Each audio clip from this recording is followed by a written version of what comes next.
Hello everyone, कैसे हैं आप सब। So I welcome again you in Sharad classes. So अब तक हमने इंडियन पॉलिटी मॉड्यूल के अंदर part 1, part 2, part 3, part 4 complete कर लिया है। क्लियर। जिसके अंदर एक लेक्चर में मैंने सारे पार्ट्स आपको कंप्लीट करके दिखाए थे और उसके रेंज आपको लर्न करवाई थी आर्टिकल्स की, ताकि आपको ये सीक्वेंस जो लर्न हो जाए। तो अभी हम आज स्टार्ट करेंगे पार्ट 5। सो आज हमारा टॉपिक भी रहेगा प्रेसिडेंट। तो पार्ट 5 जब हम स्टार्ट करते हैं तो उसके अंदर सबसे पहले हमें ये पता होना चाहिए कि पार्ट 5 डील किससे करता है।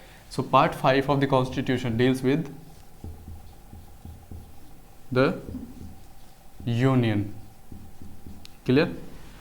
यूनियन से डील करता है। यूनियन मीन्स क्या, यूनियन का जो भी पार्ट्स होंगे, जैसे उसकी गवर्नमेंट, उसका लेजिस्लेचर, क्लियर, ये सब, और इवन उसका जुडिशरी जो है, यूनियन जुडिस्केचर, क्लियर।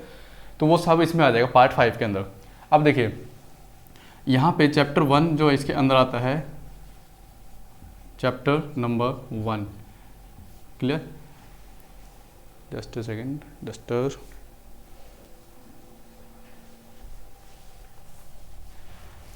याद रखना पॉलिटी के अंदर हम कभी भी न्यूमेरिकल नहीं लिखेंगे, हम सीधा रोमन में लिखेंगे। चैप्टर 1 ये डील करता है द यूनियन एग्जीक्यूटिव से।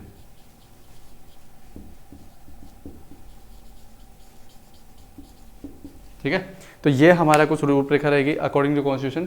तो चैप्टर 1 हम आज स्टडी करेंगे द यूनियन एग्जीक्यूटिव। अब यूनियन एग्जीक्यूटिव जो है इसमें बेसिकली कौन कौन आता है। देखिए यूनियन एग्जीक्यूटिव 5 चीज़ें मिलकर बनती है। एग्जीक्यूटिव आपको पता है जो कि इम्प्लीमेंटेशन करवाता है पॉलिसीज़ को, क्लियर, जो काम करवाता है। ओके, सबसे पहले इसमें आता है प्रेसिडेंट, सेकेंड नंबर पे vice president, then prime minister, then council of minister and then attorney general of India. ये 5 लोगों को मिला करके हम क्या बोलते हैं, यूनियन एग्जीक्यूटिव, क्लियर। तो यूनियन एग्जीक्यूटिव 5 इससे ब्रांचेस निकलती हैं। सबसे पहले आ जाता है आपका प्रेसिडेंट, उसके बाद आ जाता है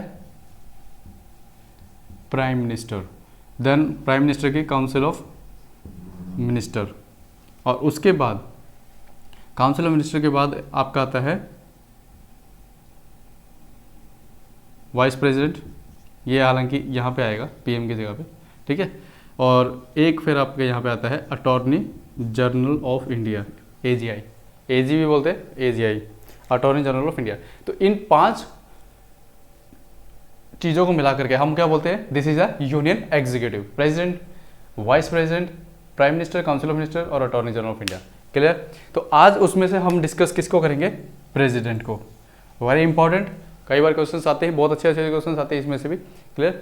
not only in lower exams but आपका यूपीएससी जो प्रीलिम्स है उसके अंदर भी बहुत बार क्वेश्चंस आ चुके हैं प्रेसिडेंट के ऊपर।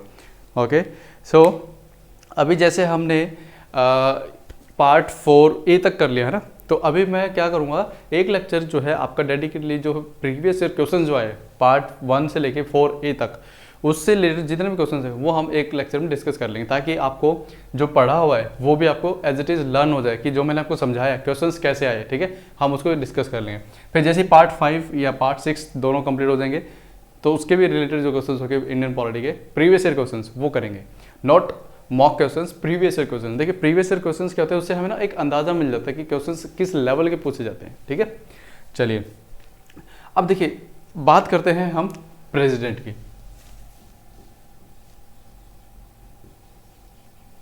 प्रेसिडेंट को हिंदी में बोलते हैं हम राष्ट्रपति, ठीक है, राष्ट्र के पति। ओके, अब देखिए इनको राष्ट्र प्रमुख भी बोला जाता है, यानी कि हेड ऑफ द स्टेट। और जो प्राइम मिनिस्टर है उनको क्या बोलते हैं हम, हेड ऑफ द गवर्नमेंट। वो सरकार के मुखिया होते हैं और ये राष्ट्र के मुखिया होते हैं। अब जो प्रेसिडेंट है ये बेसिकली आपके पार्ट 5 के अंदर यूनियन एग्जीक्यूटिव के तहत आते हैं, ठीक है, सबसे नंबर 1 पे। दूसरा आर्टिकल 52, जैसे मैंने पार्ट 5 बोला, तो पार्ट 5 जो है उसके अंदर यूनियन एग्जीक्यूटिव आर्टिकल्स कितने आते हैं, आर्टिकल 52 से लेकर के 78 तक, ये आपका किससे डील करता है, यूनियन एग्जीक्यूटिव से, क्लियर। अब देखिए part 52, not part 52, article 52 to 78, क्या सारे ये फिर प्रेसिडेंट को डील करते हैं, नो। जैसे मैंने आपको 5 चीज़ें बताई थी, तो ये 52 से 78 सारा इसके बीच में आ जाएगा, जो प्रेसिडेंट भी आ जाएगा, prime minister, vice president, council of minister, attorney general, ये सारे आर्टिकल्स उनको डील करते हैं। तो अब हम देखेंगे सिर्फ और सिर्फ डेडिकेटली जो प्रेसिडेंट से डील करते हैं। प्रेसिडेंट आपका स्टार्टिंग 52 से होता है, तो आर्टिकल 52 ये बेसिकली क्या बोलता है आपका, there shall be a president of India. ठीक है, बस इतना ही लिखा हुआ है आर्टिकल नंबर 52 पे कि भारत के अंदर एक राष्ट्रपति होगा, सिर्फ इससे और एक्स्ट्रा कुछ नहीं लिखा हुआ इसके अंदर। ठीक है, अब देखिए यहाँ पे बात करते हैं अब इसकी थोड़ी सी बेसिक की बात। जो प्रेसिडेंट है मैंने आपको बता दिया हेड ऑफ द स्टेट होता है, और पीएम क्या होता है, head of the union. Okay, head of the government बोल सकते हैं आप। और जो प्रेसिडेंट होता है किसी भी कंट्री का, स्पेशली जो डेमोक्रेटिक कंट्री जैसे आपके अमेरिका हो गया, अमेरिका में क्या बोलते हैं, president is the first citizen. तो इंडिया में भी जो प्रेसिडेंट क्या होता है, फर्स्ट सिटीजन। और जो इनकी वाइफ होती है उसको क्या बोलते हैं हम, फर्स्ट लेडी। फर्स्ट लेडी, जैसे आपने अमेरिका में सुना होगा मिशेल ओबामा थी, अभी जो जो बाइडेन की वाइफ हैं, और जो डोनाल्ड ट्रंप की वाइफ थी। ठीक है, तो इनको हम क्या बोलते हैं, फर्स्ट लेडी। अब जैसे हमारे राष्ट्रपति रामनाथ कोविंद जी की जो वाइफ है उनको हम बोलते हैं फर्स्ट लेडी, और राष्ट्रपति को क्या बोलते हैं हम, first citizen of India. Clear. उसके बाद अब यहाँ पे देखिए इतना हमें पता चल गया कि प्रेसिडेंट क्या होता है। ठीक है, अब डिस्कस करते हैं कि जो प्रेसिडेंट है इसका इलेक्शन कैसे होता है, इसको चुनते कैसे हैं। क्लियर। और उसकी टर्म्स एंड कंडीशन क्या है, क्या वो ओथ लेता है, अच्छा उसकी क्वालिफिकेशन क्या होनी चाहिए, ये एक एक करके हम सारे प्रोविजंस अब डील करते हैं। सबसे पहले हम डिस्कस करेंगे किसको, इसके इलेक्शन को।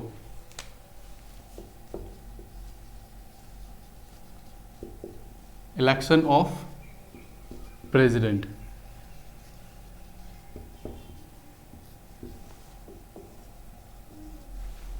देखिए इलेक्शन जो है प्रेसिडेंट का, ऐसा नहीं है कि इसकी कोई कहीं पे कोई मेंशन नहीं किया हो कैसे होगा। Everything is mention in our constitution. संविधान के अंदर सब कुछ मेंशन किया हुआ है, कैसे कैसे इलेक्शन होगा, कब कैसे, ठीक है, और कितने टाइम पीरियड पे होना चाहिए, सब कुछ। अब देखिए प्रेसिडेंट का जो इलेक्शन है, अब आपको पता है जो प्राइम मिनिस्टर है उसका इलेक्शन कैसे होता है। अब प्राइम मिनिस्टर का ऐसा नहीं है, जब इलेक्शन होता है तो उसका बोल के लिया जाता है कि ये जो इलेक्शन है प्राइम मिनिस्टर के लिए। ठीक है, वहाँ पे हम क्या करते हैं, जो लोअर हाउस है पार्लियामेंट का, लोकसभा, वहाँ पे हम वोटिंग डालते हैं एमपीज को, मेंबर ऑफ पार्लियामेंट्स। यानी कि मान लीजिए मेरे जो कॉन्स्टिट्यूंसी है, जो मेरा एरिया पड़ता है, मान लीजिए ये हरियाणा का लेट्स से एक रफली मैप है। अब मैं मान लो मेरी जो कॉन्स्टिट्यूंसी यहाँ पे पड़ती है, मैं यहाँ रहता हूँ, और यहाँ से एक एमपी मेरे को रिप्रेजेंट करते हैं, तो मैं जब लोकसभा के इलेक्शन डालता हूँ तो मैं इस एमपी को डालता हूँ, प्राइम मिनिस्टर को नहीं, मैं एमपी को वोट डालता हूँ। ऐसे ही पूरे कंट्री के अंदर ऐसे टेरिटरीज को डिवाइड किया होता है, तो सभी लोग क्या करते हैं, एक एक एमपी को वोट डाल करके ऐसे टोटल 543 एमपीज को चूज करते हैं। क्लियर। अभी 545 को करेंगे डायरेक्ट, क्योंकि जो 2 एंग्लो इंडियंस थे वो अभी खत्म कर दिए गए। ठीक है, लास्ट ईयर। तो 545 ऐसे एमपीज को चूज करते हैं। अब यहाँ पे क्या होता है, पार्टी सिस्टम होता है, तो पार्टी का जो लीडर होता है, ठीक है, मान लीजिए एक्स पार्टी ने 573 में से कितनी सीटें ले ली, लेट्स से 340 सीट्स ले ली, तो ऑब्वियस है ये जीत गए। तो इस पार्टी का जो लीडर होगा वो बन जाता है पीएम। तो जो कॉन्स्टिट्यूशन है वहाँ पे कहीं पे नहीं बता रखा कि पीएम कौन होगा, कैसे उसके इलेक्शन होंगे। ठीक है, यहाँ पे सिर्फ ये बता रखा है कि आपको एमपीज चूज करने होते हैं। तो सिमिलरली जो प्रेसिडेंट के इलेक्शन करते हैं, अब ये इलेक्शन कैसा था जो हमने ये देखा है, ये था डायरेक्ट इलेक्शन, हम खुद वोट डाल रहे हैं यहाँ पे। ठीक है, लेकिन प्रेसिडेंट के केस में क्या है, हम डायरेक्ट ना करके हम डालते हैं इनडायरेक्ट इलेक्शन। ठीक है, हम इनडायरेक्ट वोटिंग करते हैं प्रेसिडेंट के इलेक्शन में। अब इनडायरेक्ट वोटिंग कैसे, क्योंकि जो प्रेसिडेंट को चूज करते हैं जब, तो उसके लिए एक इलेक्टोरल कॉलेज बनाया जाता है। क्या बनाया जाता है, इलेक्टोरल कॉलेज। अब इस इलेक्टोरल कॉलेज में क्या होता है, जैसे कॉलेज के अंदर स्टूडेंट्स होते हैं, ऐसे ही इस कॉलेज के अंदर क्या होता है, इलेक्टोरल्स, यानी कि जो इलेक्शन डालने वाले होते हैं वो व्यक्ति होते हैं इसमें। ठीक है, अब व्यक्ति कौन कौन से होते हैं इसमें, यानी कि कौन कौन से रिप्रेजेंटेटिव्स होते हैं। देखिए सबसे पहले इसके अंदर नंबर 1 सभी पार्लियामेंट्रीज जितने भी इलेक्टेड,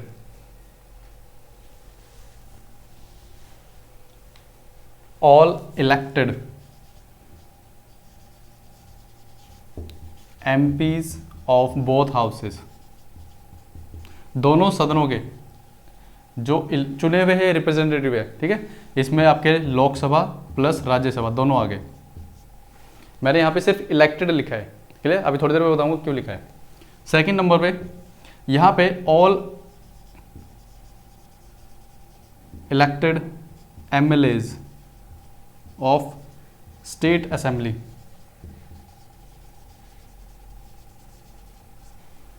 उसके बाद all elected MLAs of UTs of union territories of Puducherry और आपका Delhi and Jammu and Kashmir JNK, क्योंकि JNK अभी UT है ना, पहले क्या स्टेट था। अब देखिए ये जो है इन लोगों से मिलके क्या बनता है हमारा इलेक्टोरल कॉलेज। अब ये इलेक्टोरल कॉलेज क्या होता है, इसमें ना इलेक्टेड, मैंने सभी जगह इलेक्टेड इलेक्टेड इलेक्टेड लिखा है, इसका मतलब क्या हुआ, देखिए जो MPs को हमने इलेक्ट किया है वो ही वोटिंग करेंगे। क्यों? क्योंकि देखिए आपने देखा होगा राज्यसभा के अंदर 12 मेंबर्स जो है राष्ट्रपति खुद नॉमिनेट करता है उनको, ठीक है।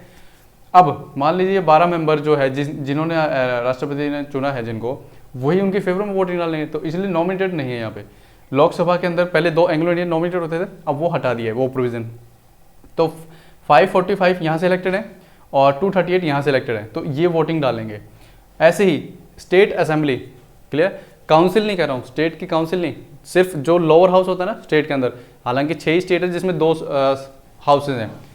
इन 6 स्टेट्स हमारे पास 6 राज्यों में क्या है 2 हाउसेज हैं, बाकी सब में क्या है यूनिकैमरल है, एक ही हाउस है।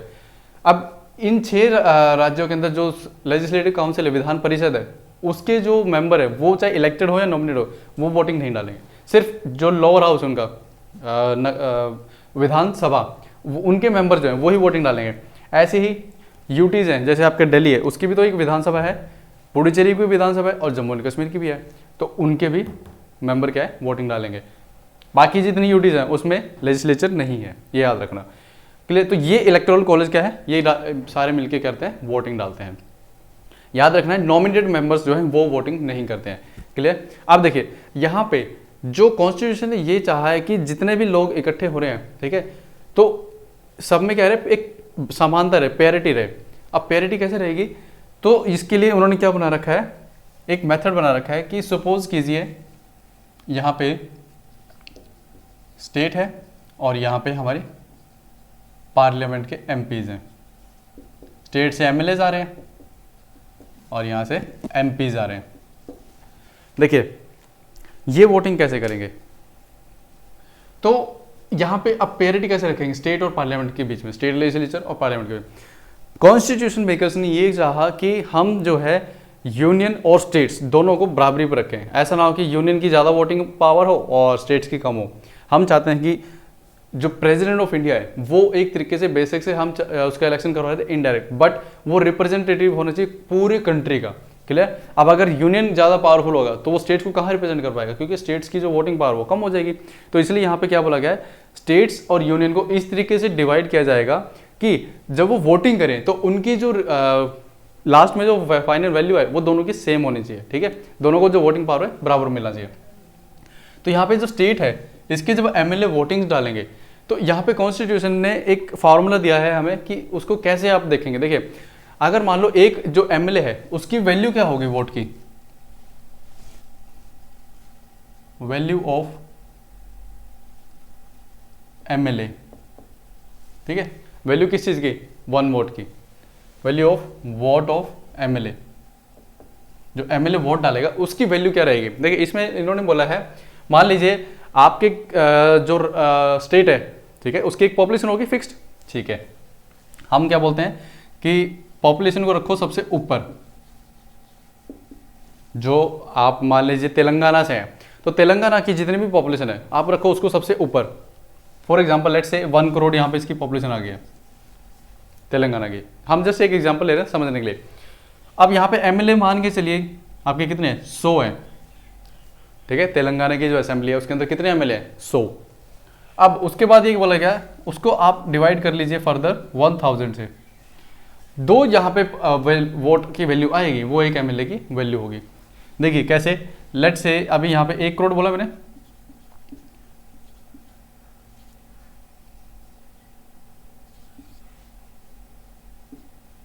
ठीक है, तो ये कितना हो गया 1 करोड़ डिवाइडेड बाय 100, यहाँ पे एमएलए थे और डिवाइड किया 1000 से अलग से। और अब देखिए यहाँ पे देखना 2 कट गया, 3 ये कट गया, तो एक एमएलए की जो वैल्यू आई है वोट की वो कितनी आई है 100। तो ऐसे ही 100 एमएलए हो गए, तो यानी कि जो तेलंगाना है उसकी टोटल कैपेसिटी कितनी होगी, एक एमएलए की वैल्यू 100 और 100 एमएलए है, तो 10,000 जो है टोटल वैल्यू कितनी होगी आपकी, किसकी, ओनली तेलंगाना की। अब हम ये कोशिश करेंगे कि हर स्टेट जो है उसकी जो वैल्यू है 10,000 के आसपास ही रहे, ठीक है, ऐसा ना हो कि किसी स्टेट की ज़्यादा चली जाए। तो ये इस तरीके से कुछ ये सिस्टम बनाया गया है हमारे कॉन्स्टिट्यूशन के अंदर कि जब वोटिंग हो स्टेट के लेजिस्लेचर्स के द्वारा, ठीक है, तो वहाँ पे एक एमएलए को जो वोटिंग वैल्यू है वो इस तरीके से देगी कि आप उसकी पॉपुलेशन को डिवाइड कीजिए, उसके अंदर कितने एमएलए हैं, जैसे हरियाणा में 90 है तो आप 90 से डिवाइड कर दीजिए, ठीक है। तो ये जो पॉपुलेशन है, अब पॉपुलेशन क्यों ऊपर रखा गया, क्योंकि पॉपुलेशन जो है वेरी करती रहती है, किसी स्टेट की ज़्यादा है किसी की कम है, तो उसके अकॉर्डिंग जो है एमएलए भी वेरी करेंगे। अब ऐसा तो नहीं है स्टेट, अब जैसे हरियाणा छोटा स्टेट है तो उसके अंदर मान लीजिए 2.5 करोड़ 2.5 करोड़ लोगों की जनसंख्या है, ठीक है, तो अब उसके अंदर 90 लोग मिलेंगे। अब जैसे यूपी है 22 करोड़ लोगों की पॉपुलेशन है अराउंड, अब उसके अंदर 403 एमएलए मिलेंगे आपको, ठीक है। तो इससे क्या होगा, डिनोमिनेटर बड़ा हो जाएगा, तो ऑटोमेटिकली आपका वैल्यू जो मोर और लेस आपकी इसके बराबर ही आएगी हर स्टेट की। तो ये तो हो गया बात किसकी, स्टेट की। अब बात करते हैं किसकी, पार्लियामेंट के लेवल पे।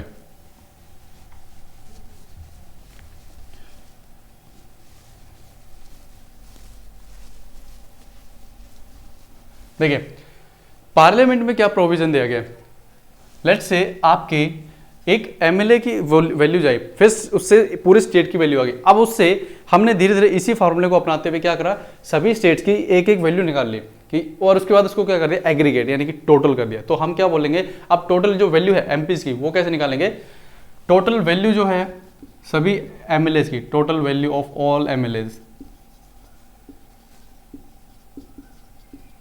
ऑफ ऑल स्टेट कंबाइंड,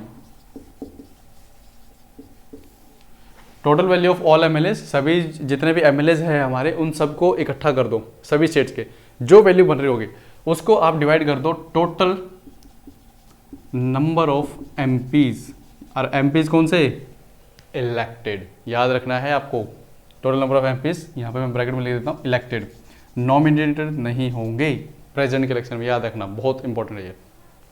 यहाँ पे अभी हम 1000 से इसको डिवाइड नहीं करेंगे, ये याद रखना है आपको, ठीक है। अब देखिए यहाँ पे क्या होगा, लेट्स से कि टोटल मैं मान लेता हूँ एक जस्ट समझाने के लिए आपको, टोटल नंबर ऑफ एमपीज जो है वो भी कितने हैं 100 है, और टोटल वैल्यू जो सभी एमएलएज की वो कितनी आई है 10,000 आई है, ठीक है। अब यहाँ पे एक एमपी की जो वैल्यू रहेगी वो कितनी रहेगी, वो आ जाएगी आपकी 100, ठीक है। जब एक एमपी वोट डालेगा तो यानी कि वो क्या करेगा, उसकी वैल्यू मानी जाएगी 100 के इक्वल, तो इस तरीके से हर एमपीज की जो वैल्यू 100 इक्वल डिवाइड हो जाएगी।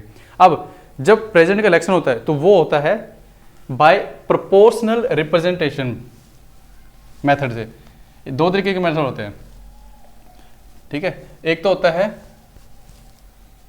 कि आप first post the past system, ठीक है, उसमें क्या होता है, जैसे देखिए first past the post system, election के दो मेथड होते हैं आपको चूज करने, और एक होता है प्रोपोर्शनल रिप्रेजेंटेशन।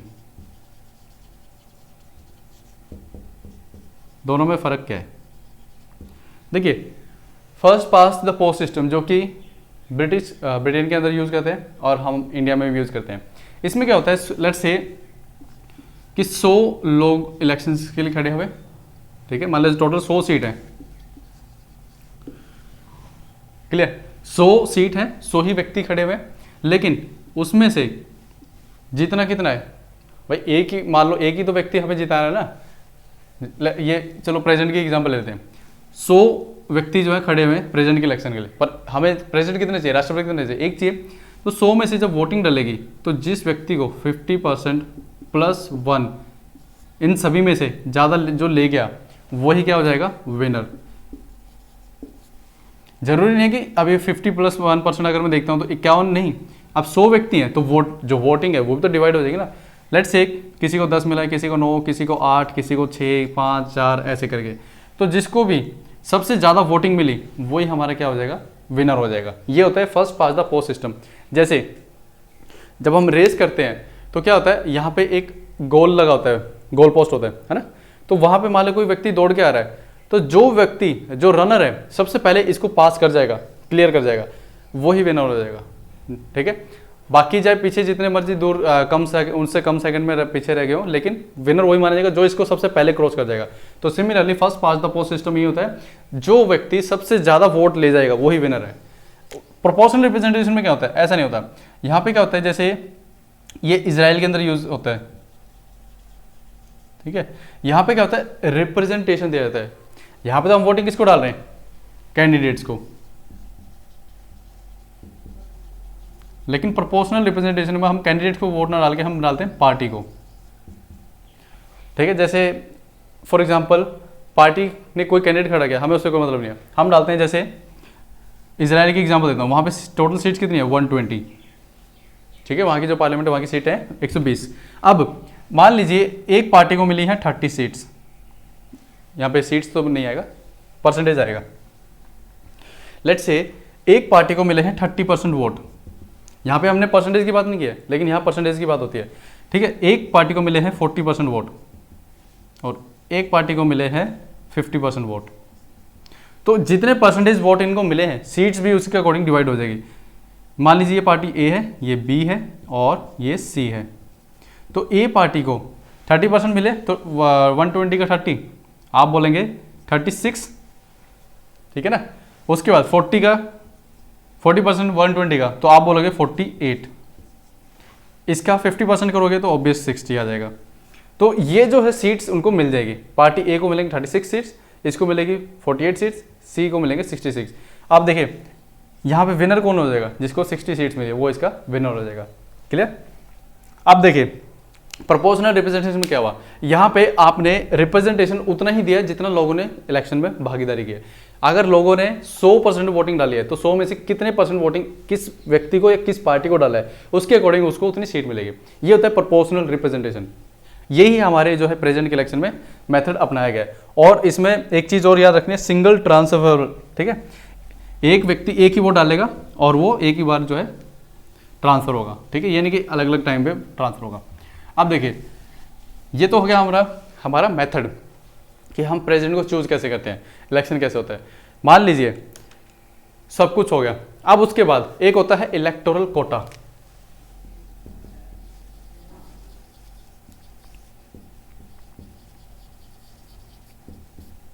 ये क्या होता है, देखिए आपको जब आप मान लीजिए प्रेसिडेंट के लिए खड़े होते हैं तो हर एमपीज को, अब क्योंकि एमएलएज तो जो ऑलरेडी अपनी वोटिंग करके भेज चुके हैं, और उसके बाद एमपीज के पास आए, एमपीज के अकॉर्डिंग जो अभी मैंने आपको फॉर्मूला बताया था, उस फॉर्मूले के तहत आपका क्या हो जाएगा, एक वैल्यू निकल के आएगी, और उस वैल्यू के तहत क्या है आपका इलेक्शन होगा। और इलेक्शन कौन से मेथड से होगा, proportional representation by single transferable method. ठीक है, याद रखना है। उसके बाद अब यहाँ पे इलेक्टोरल जो कोटा है वो क्या कहता है कि आपको total number of valid votes कितने हैं वो देखो पहले। फॉर एग्जाम्पल अगर 100 वोट पड़े हैं प्रेसिडेंट के लिए, तो उसमें से 10 तो इनवैलिड डिक्लेयर हो गए। इनवैलिड जैसे किसी ने अपना नाम नहीं डाला उसके ऊपर, ठीक है, या सही से मार्किंग नहीं की, तो उससे क्या हो गया, 10 जो वोट थे वो हो गए इनवैलिड। तो वैलिड कितने बचे, 90 वोट्स। तो अब टोटल वैलिड वोट्स, ठीक है, टोटल वैलिड वोट्स, उसके बाद आपको कैंडिडेट कितना चूज करना है, ऑब्वियस 1, प्लस में यहाँ पे एक 1 और करते हैं, क्योंकि जैसे हम मेजोरिटी में क्या देखते हैं 50% प्लस 1, तो ये 1 जो है निकालने के लिए उसके लिए ऐड किया, प्लस में डिनोमिनेटर में एक 1 और ऐड अलग से करते हैं। ठीक है, तो अब यहाँ पे टोटल वैलिड वोट्स कितने थे, 92 प्लस 1, तो 45 प्लस 1 कितना हो जाएगा, 46।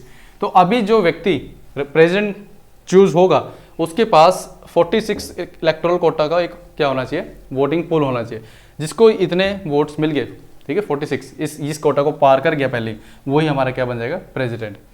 क्लियर है। अब देखिए इसमें क्या होता है, हर जो कैंडिडेट होता है, एमपी होता है, उसके हाथ में एक पेपर पकड़ाया जाता है, ठीक है, जिसको हम क्या बोलते हैं, बैलेट पेपर।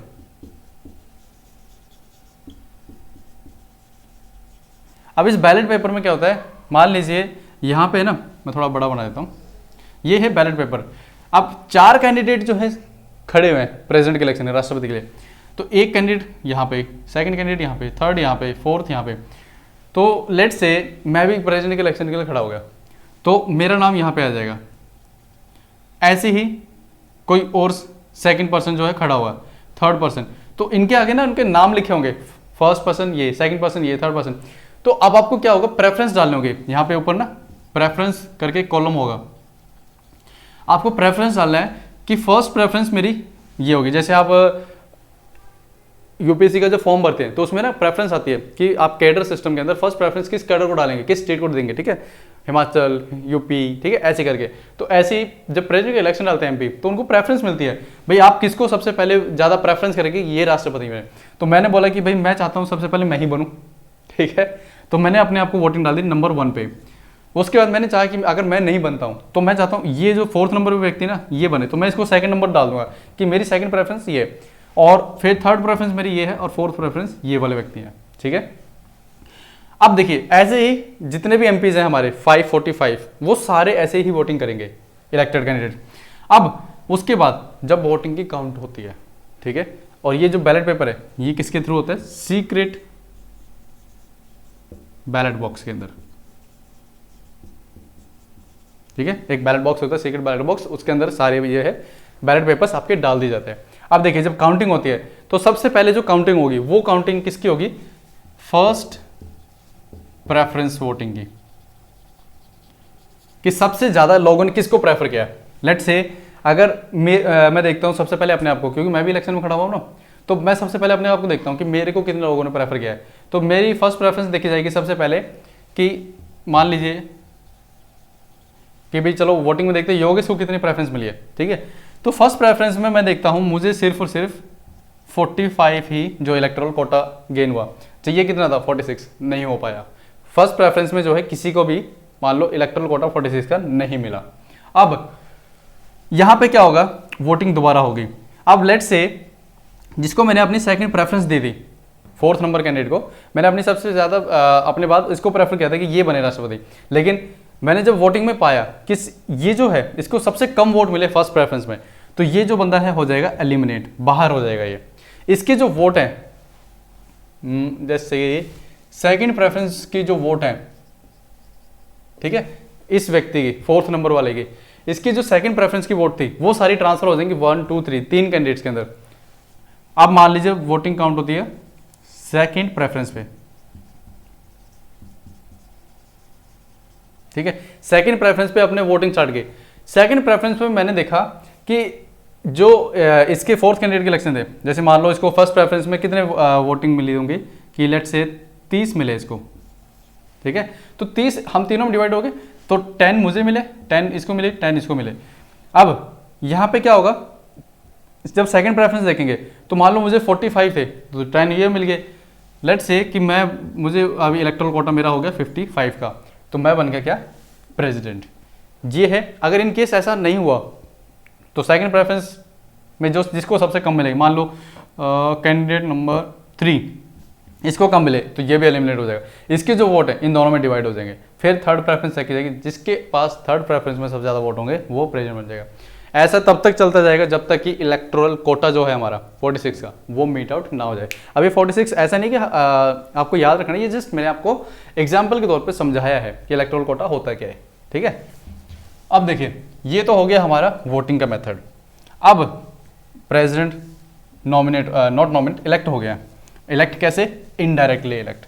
अब जो प्रेसिडेंट इलेक्ट हुए तो उसके बाद क्या होगा, ऑब्वियस सी बात है, क्या होगा बताओ, ओथ होगी कि नहीं होगी, शपथ दिलवाएंगे कि नहीं दिलवाएंगे, ठीक है। तो जब भी आप देखना कोई भी हम पार्लियामेंट्स या फिर जो कॉन्स्टिट्यूशन बॉडीज हैं उसको जब ऑफिस सौंपते हैं उस व्यक्ति को, तो वो क्या करता है, ओथ लेता है। क्लियर है, ये वायर परेशान क्यों कर रही है, ठीक है। तो यहाँ पे ये तो हो गया हमारा क्या, इलेक्शन कैसे होता है प्रेसिडेंट का। आपको क्या याद रखना है, सबसे पहले हम स्टेट को देखते हैं, स्टेट्स के अंदर हर एमएलए की वोटिंग की वैल्यू कितनी आएगी, वहाँ से फॉर्मूला मैंने बताया था, आप याद रखना आपको। फिर इसके बाद देखते हैं हम पार्लियामेंट के अंदर एमपीज को, एमपीज की वैल्यूज निकालने के बाद फिर हम देखते हैं इलेक्टोरल कोटा, फिर हम देखते हैं कैंडिडेट्स कितने खड़े हुए हैं। 4 कैंडिडेट, उनके अंदर 4 प्रेफरेंस डाल दी जाती है, 1 2 3 4, चारों के नाम होते हैं। फिर सभी एमपीज क्या करते हैं, अपनी विवेक बुद्धि को यूज करते हुए, ठीक है, वो क्या करते हैं कि भाई मैं चाहता हूँ कि ये बंदा जो है आपका खड़ा होना चाहिए। लेकिन जनरल में रियलिटी में क्या होता है, जो पार्टी होती है उसकी लाइन पे ही सारे वोटिंग करते हैं, ठीक है। अगर पार्टी ने बोल दिया कि हमें इस कैंडिडेट को जिताना है तो उसी के अकॉर्डिंग सारे वोट डाल देंगे उसके एमपीज, ठीक है। ये होता है रियल में। लेकिन ओरिजिनल में क्या होता है कि आपको खुद की अपनी विवेक बुद्धि का यूज करना होता है, और आप क्या करोगे उसके अकॉर्डिंग अपनी वोटिंग डालेंगे, ठीक है। और उसके अकॉर्डिंग फिर हम देखते हैं लास्ट में first preference, second preference, third preference और फोर्थ प्रेफरेंस में तो ऑब्वियसली बात है एक ही कैंडिडेट बचेगा और वही विनर हो जाएगा, ठीक है। तो मैक्स जो आपका, अगर 4 कैंडिडेट बता रहा हूँ तो थर्ड प्रेफरेंस तक वोटिंग काउंट हो सकती है, ठीक है। अब उसके बाद यहाँ पे बात आती है कि जो प्रेसिडेंट का जब इलेक्शन सिस्टम डाला गया, जब कॉन्स्टिट्यूएंट असेंबली में इसके बारे में डाला गया तो बहुत से लोगों में विवाद भी हुआ था। उन्होंने बोला कि जो प्रेसिडेंट का इलेक्शन है उसको डायरेक्ट क्यों नहीं किया जा रहा है, इनडायरेक्ट क्यों है, ठीक है। तो जो हमारे कॉन्स्टिट्यूएंट मेकर्स जो assembly doctor B R Ambedkar थे, उन्होंने बोला कि देखिए जो प्रेसिडेंट है वो स्टेट जो हेड ऑफ द स्टेट है, हेड ऑफ द गवर्नमेंट है। अब पार्लियामेंट, क्योंकि हमने अपने कंट्री में कौन सा सिस्टम बना रखा है, parliamentary system, not presidential system. अगर प्रेसिडेंशियल होता है तो वो बेसिकली प्रेसिडेंट पावरफुल होता है, लेकिन पार्लियामेंट्री में हमें पता है कि जो काउंसिल ऑफ मिनिस्टर होता है जिसके अंदर हेड होते हैं प्राइम मिनिस्टर, तो सारा काम वो करते हैं। तो जो एग्जीक्यूटिव पावर्स है सारे उनके पास है। अगर इनको हम डायरेक्ट करेंगे और कोई पावर ना दें तो वो तो क्या हो जाएगा, अन्याय हो जाएगा। इसलिए जो है इनको हमने इनडायरेक्ट रखा है, क्योंकि ये क्या है, हेड ऑफ द स्टेट, और इनके पास जो पावर है वो सिर्फ और सिर्फ कैसी है, नॉमिनल है, रियल पावर नहीं है, ठीक है। क्योंकि प्राइम मिनिस्टर जो है इनको हर चीज में क्या करते हैं, सजेस्ट करते हैं, अब आपको ऐसा करना है, तब जाके प्रेसिडेंट जो अपने सिर्फ लास्ट में उस चीज पे साइन करते हैं। ये है, यानी कि नॉमिनल हेड है, रियल हेड नहीं है। रियल हेड कौन है, हमारे गवर्नमेंट के हेड जो कि पीएम है। इतना याद रखना है आपको। अब उसके बाद दूसरा रीजन ये दिया गया था कि जो प्रेसिडेंट का इलेक्शन है वो काफी खर्चीला होता है, काफी खर्चीला होता है।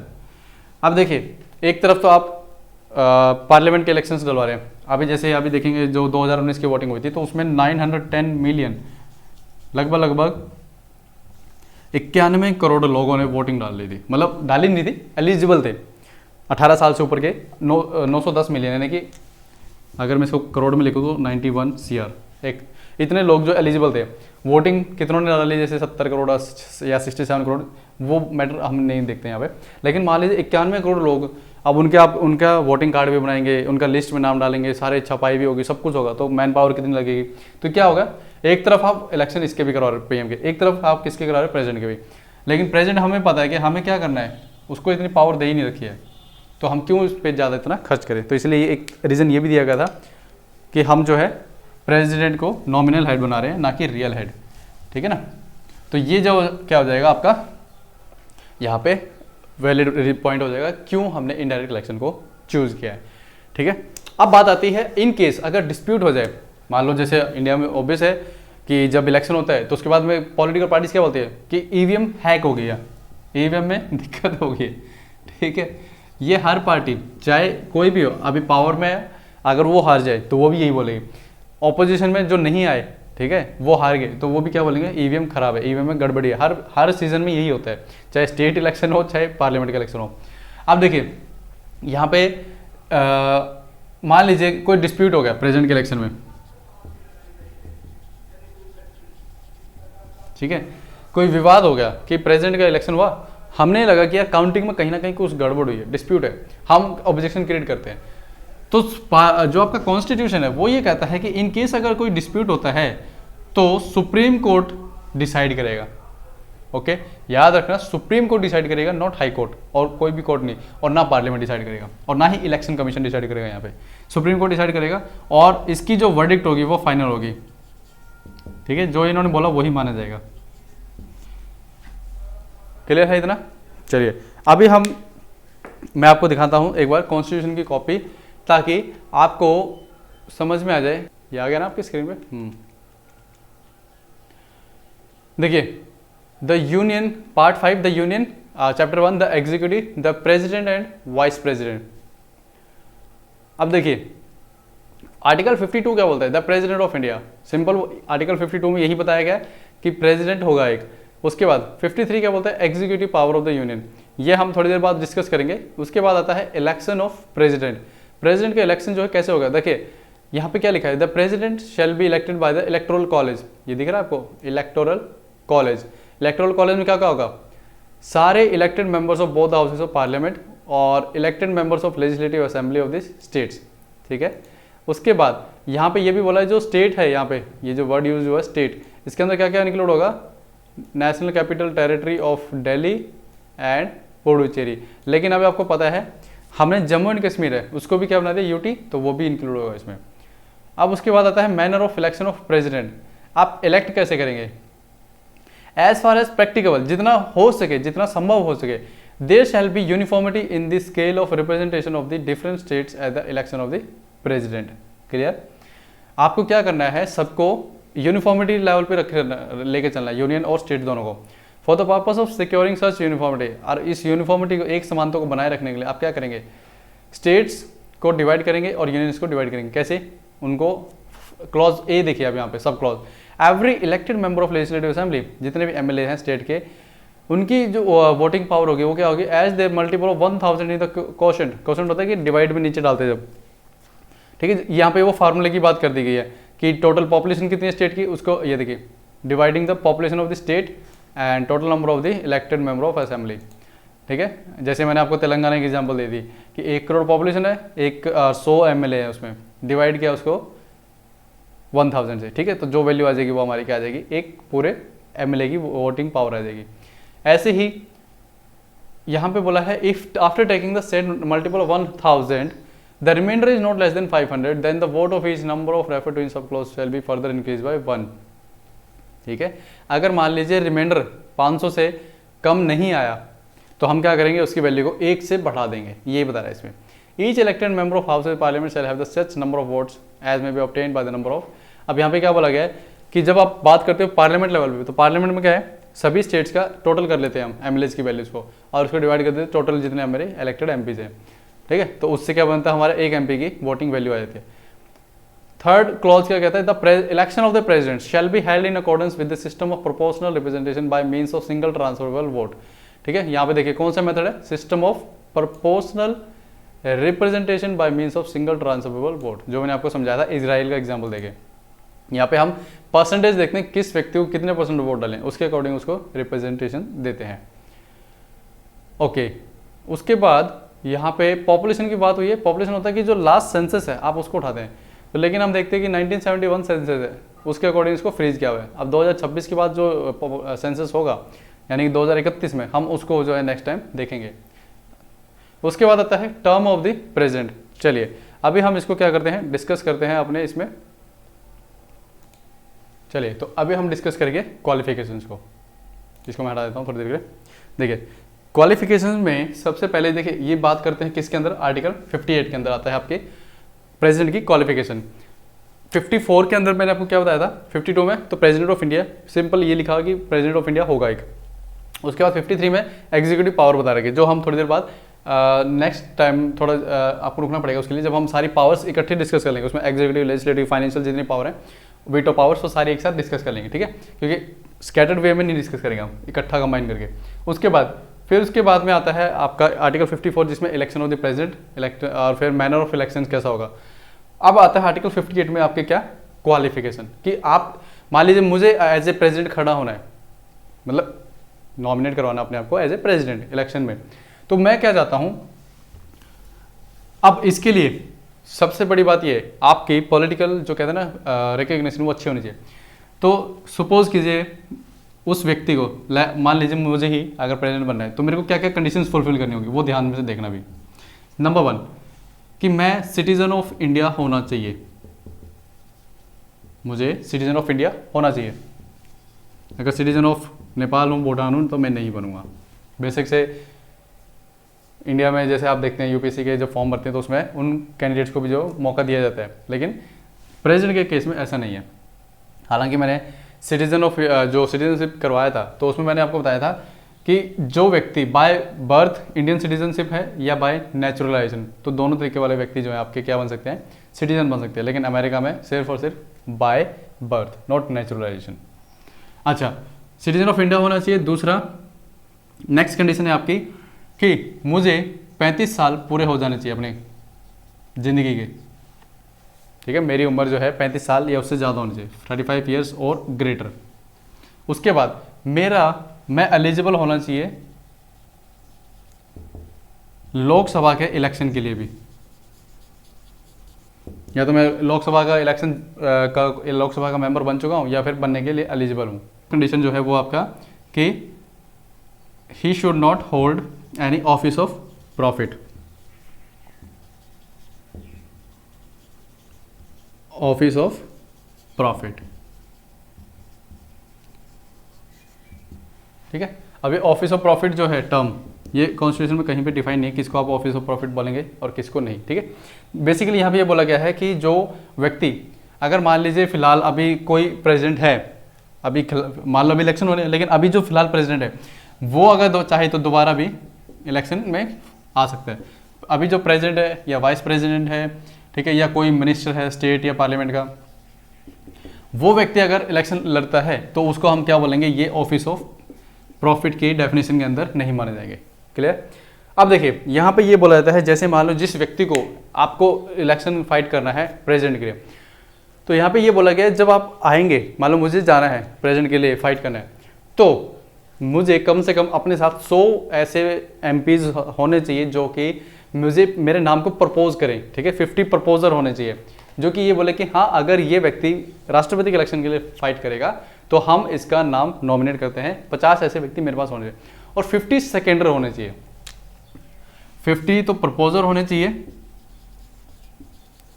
जो मेरा साथ दे कि हाँ अगर मैं खड़ा होता हूँ तो हम गारंटी देते हैं कि हम वोट करेंगे, इसको फेवर में है इसके।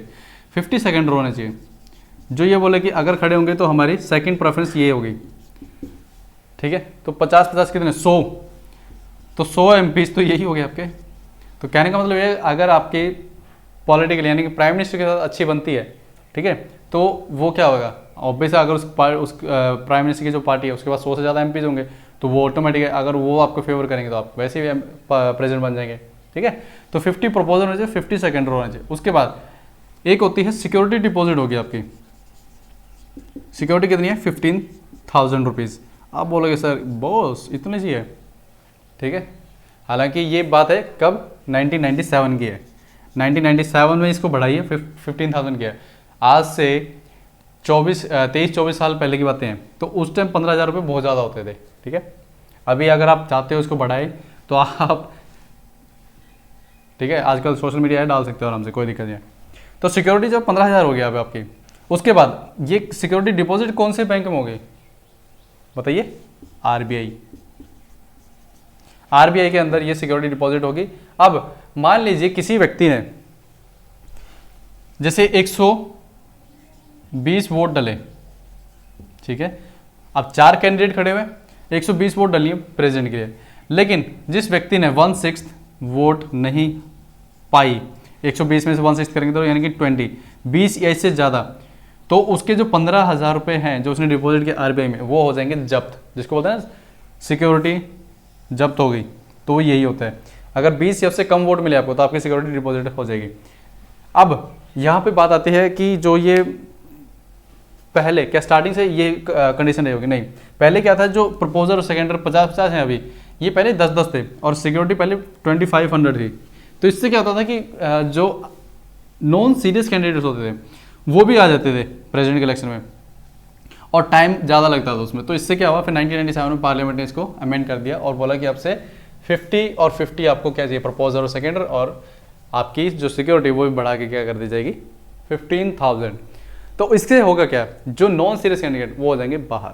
तो ये तो हमारी होगी क्वालिफिकेशंस, जिसमें हमने 4 क्वालिफिकेशंस देखी थी कि सबसे पहला सिटीजन ऑफ इंडिया होना चाहिए, 35 साल की उम्र हो जानी चाहिए आपकी पूरी। उसके बाद आपको लोकसभा के लिए आप एलिजिबल होने चाहिए मेंबर बनने के लिए, ठीक है। दूसरा, आप जो है ऑफिस ऑफ प्रॉफिट पे ना हो। ऑफिस ऑफ प्रॉफिट क्या होता है, जैसे मान लो मैं प्रेसिडेंट भी हूँ, ठीक है, साथ में मैंने अपना कोई दूसरा बिजनेस भी चला रखा है साइड बाय साइड, उसको हम बोलते हैं ऑफिस ऑफ प्रॉफिट। जनरली हम सेंस में पता है, लेकिन कॉन्स्टिट्यूशन में इसको कहीं नहीं मेंशन किया हुआ क्या होता है।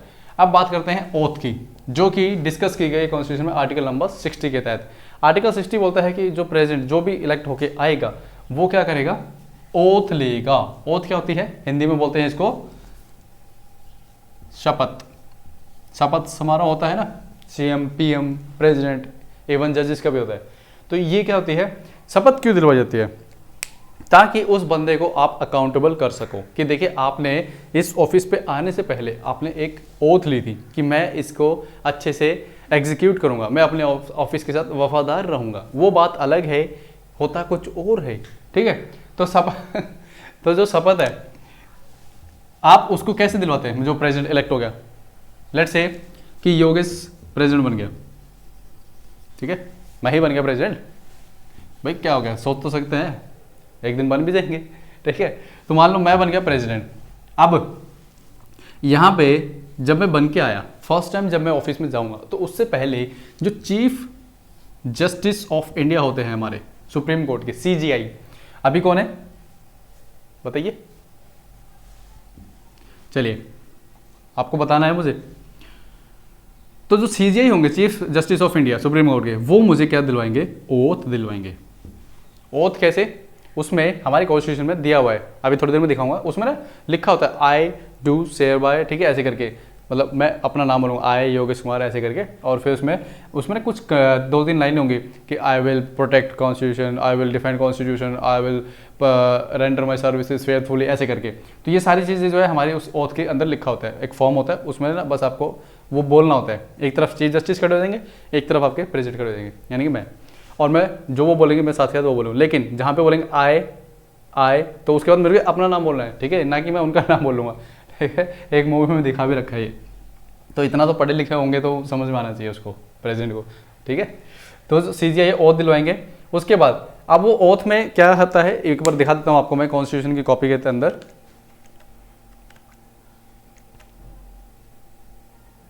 आ जाओ भाई, कहाँ गया, देखिए आपको, चलिए देखिए यहाँ पे हमें चाहिए क्या, क्वालिफिकेशन देखते हैं सबसे पहले। आर्टिकल 58 बताया था मैंने आपको, नो फर्स्ट क्लोज क्या कहता है, no person shall be eligible for election as president unless he is a citizen of India. जब तक कि वो भारत का नागरिक ना है तो वो नहीं, आप उसको बोल सकते हैं कि आप प्रेसिडेंट बन जाए। Has completed the age of 35 years और qualified for election of member of the house of the people, यानी कि लोकसभा की बात कर रहा है। सेकंड कह रहा है A person shall not be eligible for election of president if he holds any office or profit under the government of India or the government of any state or under any local authority subject to any control of any of the state government। अगर कोई व्यक्ति अभी राष्ट्रपति, उपराष्ट्रपति या फिर कोई minister है तो वो इलेक्शन फाइट करता है तो उसको हम बोलेंगे वो ऑफिस ऑफ प्रॉफिट के अंदर नहीं माना जाएगा। एक्सप्लेनेशन क्या कहता है, for the purpose of this article person shall not be deemed to hold any office of profit, जो भी मैंने आपको बताया है। उसके बाद ओथ की बात कर रहे थे ना हम, ये रहा article number 60। Every president and every person acting as president and discharging the function of the president shall, before entering upon his office, make and subscribe the presence in the presence of the Chief Justice of India। यानी कि किसकी presence में करते हैं, chief justice of India, ये याद रखना है।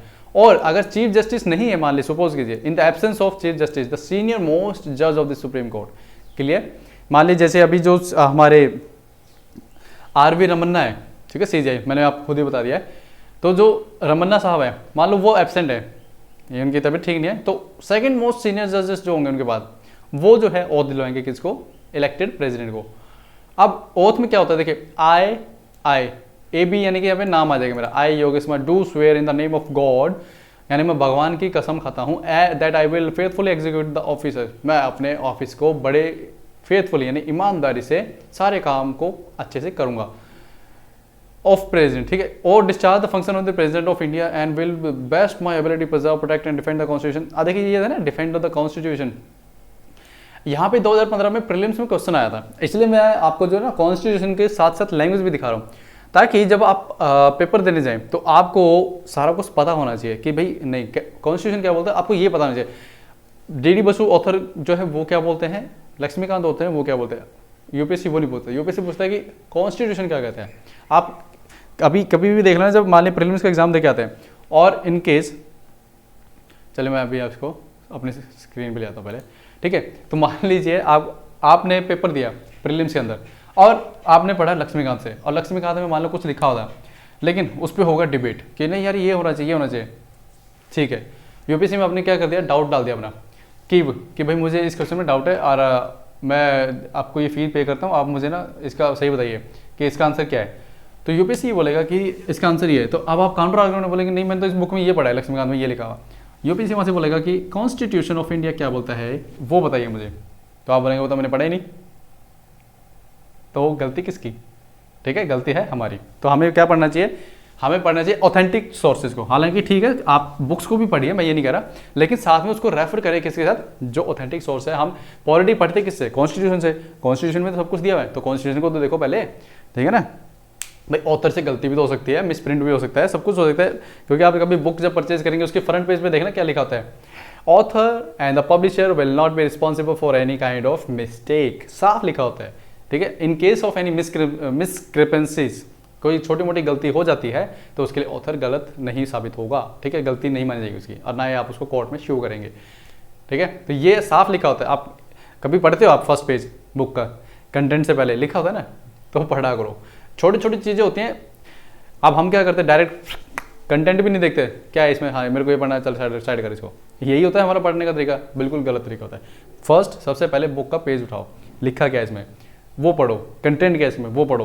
कंटेंट से ही देख के पता चलता है। जैसे कॉन्स्टिट्यूशन है, हमारा कॉन्स्टिट्यूशन अगर कोई दूसरे देश का राष्ट्रपति या प्रधानमंत्री देखेगा तो वो सिर्फ प्रेम्बल को पढ़ लेगा, ठीक है, इनका जो कॉन्स्टिट्यूशन है कुछ इससे रिलेटेड होगा, वो समझ जाएगा, क्योंकि ऑब्वियस सी बात है वो भी तो अपने देश को चला रहे होंगे किसी ना किसी एक कागज़ के टुकड़े के बल पे, ठीक है, जिसको कॉन्स्टिट्यूशन बोलते हैं। तो उसी से क्या होता है, आपका डिसाइड हो जाता है। तो आपको क्या करना है, कॉन्स्टिट्यूशन को देखना है। तो कॉन्स्टिट्यूशन में क्या बोला था, डिफेंड द कॉन्स्टिट्यूशन। जो ओथ होती है प्रेसिडेंट, वहां पे एक वर्ड आया था डिफेंड द कॉन्स्टिट्यूशन। अब बच्चों में जब वो क्वेश्चन आया था कि which of the following is considered as the guarantor of the fundamental rights, कि जो नागरिकों को मौलिक अधिकार मिले हुए उसका रक्षक संरक्षक कौन माना जाता है, तो उसमें ना दो ऑप्शन तो बच्चों ने एलिमिनेट कर दिए थे, बचे थे दो ऑप्शंस, फर्स्ट और सेकंड। उसमें एक तो था आपका प्रेसिडेंट और एक था सुप्रीम कोर्ट। बच्चों को कन्फ्यूजन हुई प्रेसिडेंट और सुप्रीम कोर्ट में कि यार सुप्रीम कोर्ट भी करता है, प्रेसिडेंट की ओथ में लिखा हुआ डिफेंड द कॉन्स्टिट्यूशन, ठीक है। कई बार होता है कि बच्चे बहुत ज़्यादा दिमाग में लगा देते हैं, बहुत ज़्यादा गहराई में भी चले जाते हैं, तो वहाँ पे लिखा था डिफेंड द कॉन्स्टिट्यूशन, हाँ यही है इसका आंसर।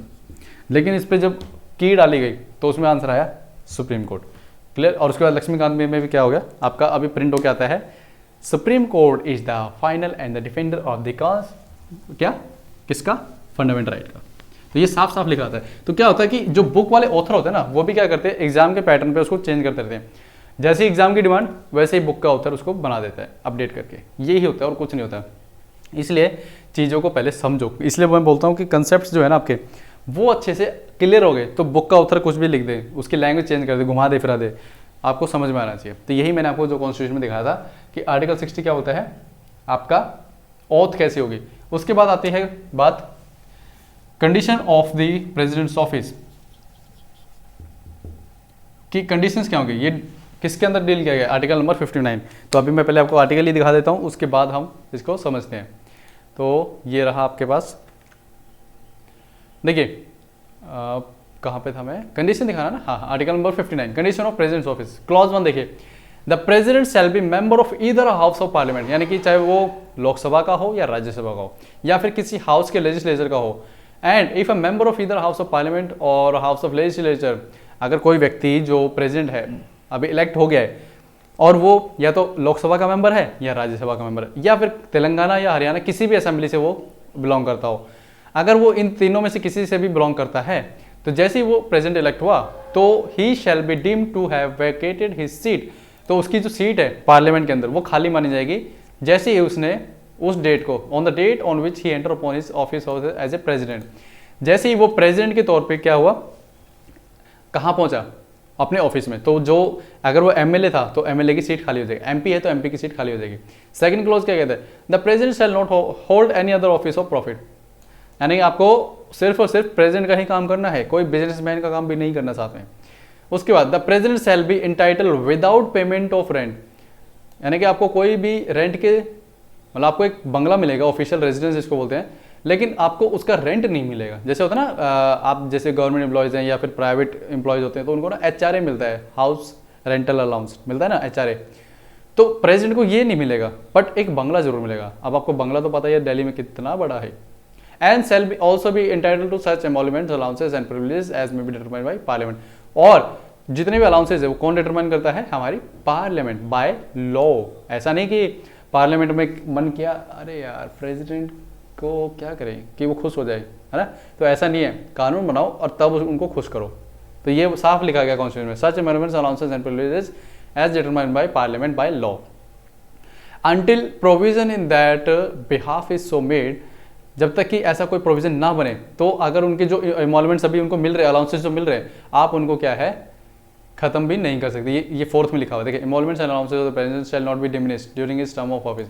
मान लीजिए मैं प्रेसिडेंट बन गया, अब देखिए उससे पहले ये जो बता देता हूँ, ये जो सेकंड शेड्यूल में आपको मिलेगा, ठीक है, मैंने आपको एक लेक्चर में सारा कराया था पार्ट्स एंड शेड्यूल, तो उसमें सेकंड शेड्यूल में बताया था आपका, उसमें जितने भी सैलरी से रिलेटेड जो भी है एमोलमेंट्स अलाउंसेस वो सारे किस में मिलेंगे?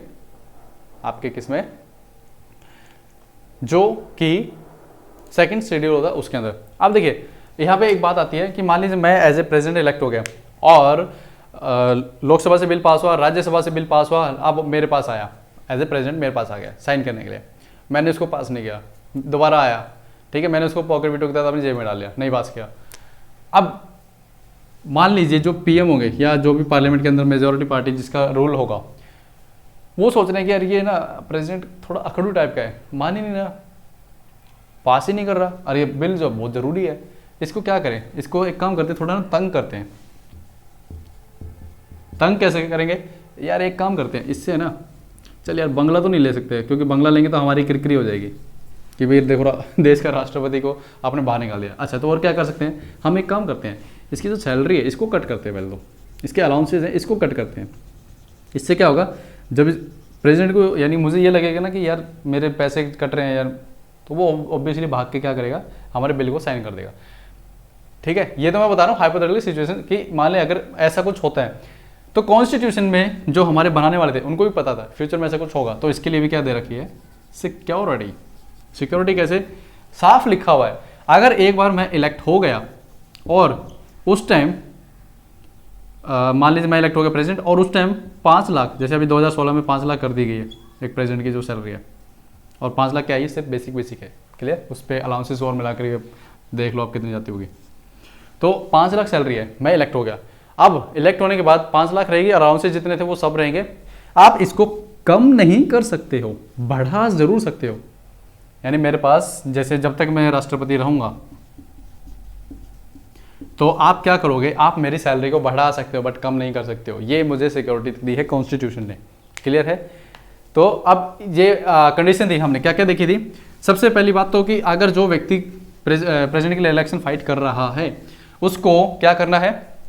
देखना है कि अगर वो एमपी है या एमएलए है, और या फिर क्या है, कुछ भी नहीं, एमएलए एमपी की तो बात हुई है, तो अगर इन दोनों में से कुछ भी है तो उसको क्या करना पड़ेगा? पहले अपनी उस सीट को खाली करना पड़ेगा, ठीक है? ऐसा नहीं एक हाथ में ये भी सीट, दूसरे हाथ में ये भी सीट, ठीक है? एक तरफ तो मैं स्टेट के अंदर जा रहा हूँ, वहाँ पे एमएलए की तरीके से काम कर रहा हूँ, दूसरी तरफ यहाँ पे प्रेसिडेंट के तौर पे, दोनों मजे नहीं ले सकता, एक ही मजे लूंगा, ठीक है? और वो है सिर्फ राष्ट्रपति का, ठीक है?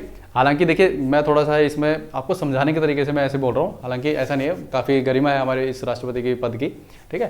तो जस्ट एक थोड़ा सा फनी वे में इसलिए समझा रहा हूँ क्योंकि बच्चों के क्या होता है, जो राष्ट्रपति का चैप्टर है, प्रेसिडेंट का जो चैप्टर है, वो थोड़ा सा क्या होता है, लर्न कर लेते हैं, सब कुछ कर लेते हैं, एग्जाम में बहुत ज़्यादा कन्फ्यूजन हो जाती है। तो मैं थोड़ा सा चाह रहा हूँ कि ये चैप्टर जो आपको साथ के साथ समझ में आ जाए।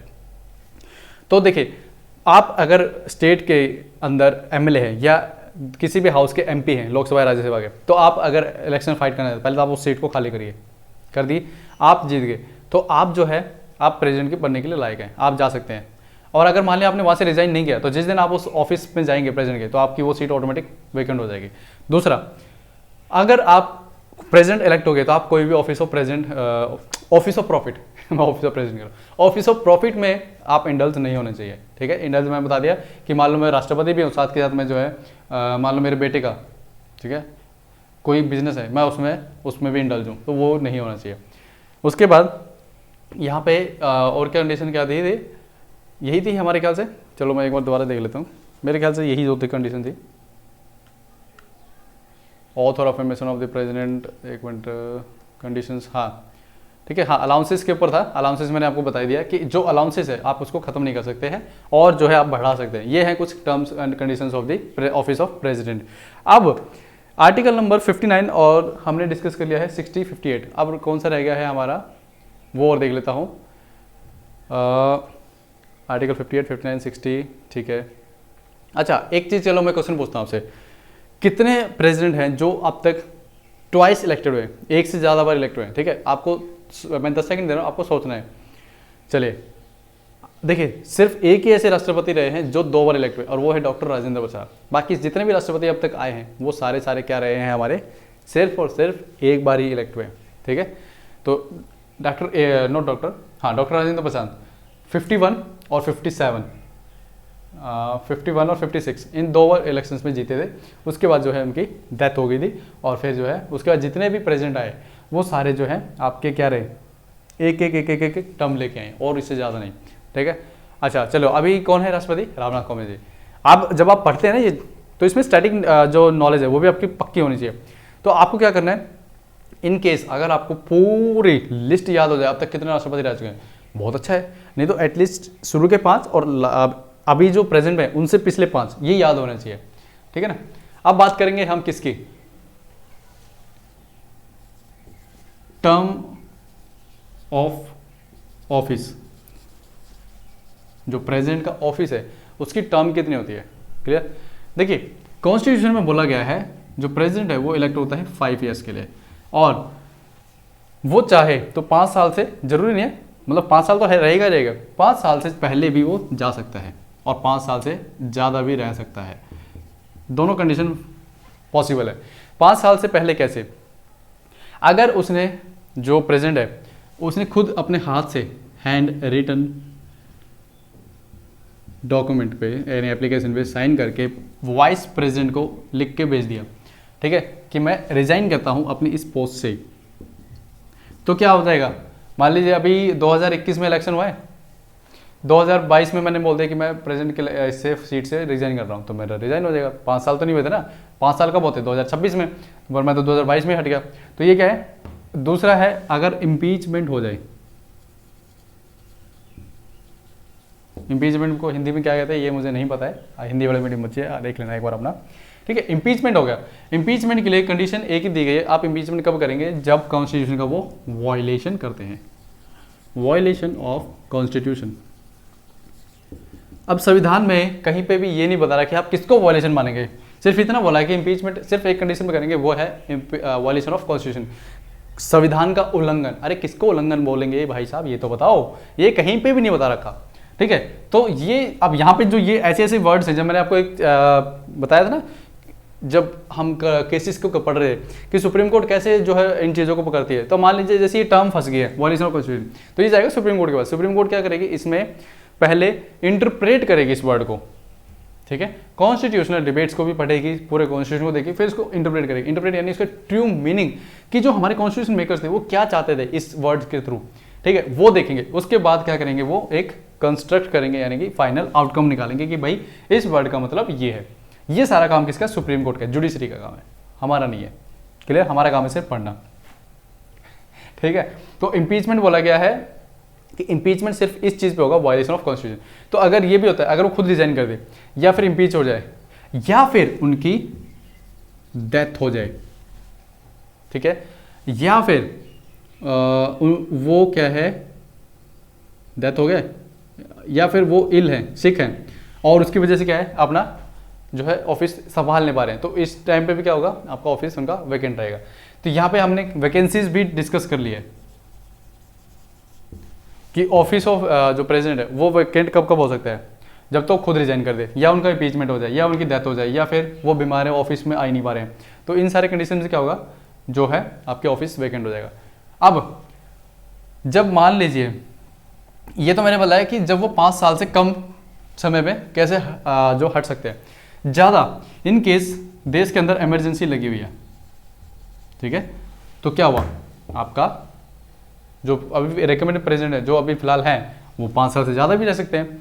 दूसरा, इलेक्शन जो है, मान लीजिए 2026 मई में मेरी जो टर्म है वो 5 साल पूरी हो रही है, लेकिन इलेक्शन हुई नहीं अब तक, अब जब तक कि मेरा सक्सेसर जो है, मेरा जो वारिस है, यानी कि अगला प्रेसिडेंट, वो नहीं आ जाता है, मैं तब तक क्या बना रहूँगा, देश का राष्ट्रपति बना रहूँगा। यहाँ पे अब वाइस प्रेसिडेंट, ऐसा नहीं कि मेरे 5 साल पूरे है, मैं चला और वाइस प्रेसिडेंट को बोला आप बन जाइए प्रेसिडेंट, ऐसा नहीं है। तो यहाँ पे जो सक्सेसर होगा जब तक नहीं आएगा, मैं अपनी सीट पे बना रहूँगा राष्ट्रपति के, ठीक है ना। अगर यहाँ पे बात आती है जब हैंड रिटन नोटिस मैंने दे दिया, रिजाइन कर दिया, इम्पीच हो गया मैं, या फिर मेरी डेथ हो गई है, इन कंडीशंस में क्या होगा, जो आपका वाइस प्रेसिडेंट होता है वो संभालता है किसको, राष्ट्रपति पद को। क्लियर। इन केस अगर देश में वाइस प्रेसिडेंट ही ना हो सकता है, ठीक है, तो सीजीआई जो है वो संभालेंगे किसको, वाइस प्रेसिडेंट को। और ये मान लीजिए सीजीआई भी नहीं है, रिटायर हो गए हैं, तब सीनियर मोस्ट जज, कौन, जो सीनियर मोस्ट जज होंगे किसके, सुप्रीम कोर्ट के। यहाँ मैं हाई कोर्ट की बात नहीं कर रहा हूँ, पहले लिख देता हूँ, पता चले आप सोचो सुप्रीम कोर्ट या हाई कोर्ट किसके साथ, तो सुप्रीम कोर्ट के। सुप्रीम कोर्ट के जो सीनियर मोस्ट जज होंगे वो क्या बन जाएंगे, आपके प्रेसिडेंट। और वो भी कब तक के लिए, यहाँ पे ये जो 3 कंडीशंस है, या तो प्रेसिडेंट, वाइस प्रेसिडेंट, सीजीआई और सीनियर मोस्ट जज, इन 3 कंडीशंस में, जैसे अगर उनकी डेथ हो गई, इम्पीच हो गए, या फिर हैंड रिटन नोटिस देकर उन्होंने रिजाइन कर दिया, तो इस टाइम पे क्या होगा, आपको 6 मंथ्स का टाइम मिलेगा। जब इन्होंने रिजाइन किया या जब इनकी डेथ हुई, उस टाइम से लेके, उस डेट से लेके आने वाले नेक्स्ट 6 मंथ तक आपको नेक्स्ट प्रेसिडेंट के इलेक्शन करवाने होंगे हर हालत में, ठीक है। इलेक्शन करवा दिए, अब तब तक इन 6 महीनों में क्या होगा, प्रेसिडेंट की पोस्ट हमेशा देखना खाली नहीं होनी चाहिए, वो भरी रहनी चाहिए। इसीलिए जो है वाइस प्रेसिडेंट का ऑफिस भी बना रखा है, ठीक है। इन केस अगर नहीं है तो वाइस प्रेसिडेंट संभालेंगे।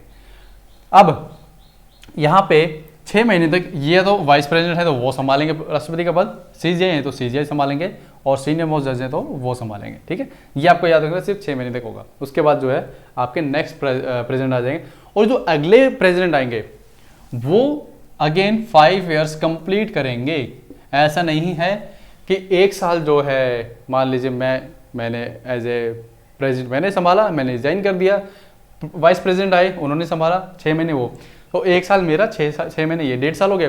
तो 5 में से 1.5 साल कम कर दिए तो 3.5 साल नहीं मिलेगा मुझे, जो नेक्स्ट प्रेसिडेंट आएगा उसको मिलेंगे पूरे 5 साल, ठीक है ना। ये याद रखना है, क्योंकि यूएस में क्या होता है, यूएस में इसका जो अभी मैंने आपको बताया वो ही होता है कि उसमें क्या होता है, जो रिमेनिंग पीरियड होता है वो दिया जाता है अगले प्रेसिडेंट को, उसके बाद दोबारा इलेक्शन होते हैं।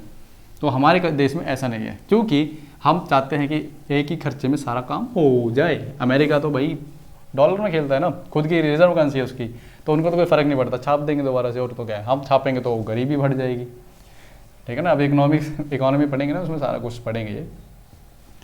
चलिए, टर्म ऑफ ऑफिस होगी है इम्पीचमेंट ऑफ प्रेसिडेंट। एक बार मैं आपको ये कॉन्स्टिट्यूशन में दिखा देता हूं। चलिए, कंडीशन पे थे हम, कहाँ थे, कंडीशन पे होगी है, ओथ होगी है, प्रोसीजर फॉर इम्पीचमेंट। अभी देखता हूँ कोई बीच में आर्टिकल रहा तो नहीं गया, क्वालिफिकेशन हो गया है, ठीक है। चलिए अब बात करते हैं किसकी, procedure for impeachment of the president. उससे पहले हाँ ये था ना जो मैं अभी आपको बता रहा था, अगर इन केस वैकेंसी हो जाए, time of holding election to fill vacancy in the office of president and the term of office of person elected to fill casual vacancy. देखिए, and election to fill a vacancy, मान लीजिए जब मैंने resign कर दिया या मेरी death हो गई या फिर मेरे को इम्पीचमेंट कर दिया गया, तो अब मेरी सीट तो खाली होगी प्रेसिडेंट की, तो उस टाइम पे यहाँ पे बोल रहा है clause 1, and election to fill a vacancy caused by expiration of the term of office of president shall be completed before the expiration of the term. मान लीजिए मेरे 5 साल पूरे होने वाले, तो मेरे 5 साल पूरे होने से पहले आपको नेक्स्ट कैंडिडेट जो है इसके इलेक्शन हो जाने चाहिए। सेकंड क्लॉज कह रहा है an election to fill a vacancy in the office of president occurring by reason of death. अब जो वैकेंसी यहाँ पे हो रही है उसका रीजन क्या बताया गया, देखिए, by reason of his death, resignation, removal यानी कि जो इम्पीचमेंट के थ्रू, और अदरवाइज मीन्स यहाँ पे क्या होता है, अदरवाइज होता है कि मान लीजिए मैंने इलेक्शन फाइट किया, रिजल्ट आया, लेकिन सुप्रीम कोर्ट ने उसको क्या बोल दिया, वॉइड, कि ये सही नहीं है, तो मेरा क्या है, दोबारा से इलेक्शन फाइट करना पड़ेगा। तो ऐसे टाइम पे क्या होगा, शैल बी जो इलेक्शन होगा as soon as possible after and no case later than 6 months, यानी कि 6 महीने से ज़्यादा नहीं होना चाहिए, ठीक है। 6 महीने के भीतर आपको क्या करना चाहिए, अगले इलेक्शन हो जाने चाहिए। And the person elected to fill the vacancy shall subject to the provision of article 56 be entitle to hold office अगले 5 साल तक, ठीक है। अब देखिए 56 आर्टिकल की बात हुई है यहाँ पे, आर्टिकल 56 ये था टर्म ऑफ ऑफिस, यहाँ पे क्या बोला है 5 साल के लिए मिलता है ना मुझे, तो यहाँ पे यही बोला है 61 के अंदर 62 में कि जो व्यक्ति अभी नेक्स्ट जो प्रेसिडेंट बन के आएगा उसको अगेन ऑफिस जो मिलेगा वो अगेन फुल 5 टर्म्स के लिए मिलेगा, ना कि जो उसको रिमेनिंग टर्म है उसके लिए। अब उसके बाद यहाँ पे आता है इम्पीचमेंट। चलिए अब हम डिस्कस करेंगे कैसे को इम्पीचमेंट को, फिर रह जाएगा हमारा पावर ऑफ प्रेसिडेंट। चलिए तो अभी हम डिस्कस करेंगे इम्पीचमेंट ऑफ प्रेसिडेंट कैसे होता है। देखिए इम्पीचमेंट में क्या होता है, यहाँ पे मैंने आपको थोड़ी देर पहले बताया था कि जो इम्पीचमेंट का प्रोसेस है यहाँ पे कॉन्स्टिट्यूशन में सिर्फ एक ही वजह दी गई है, आप इम्पीच कब करोगे प्रेसिडेंट को, सिर्फ एक कंडीशन पे, वो क्या है, जब वो कॉन्स्टिट्यूशन को वायलेट करे।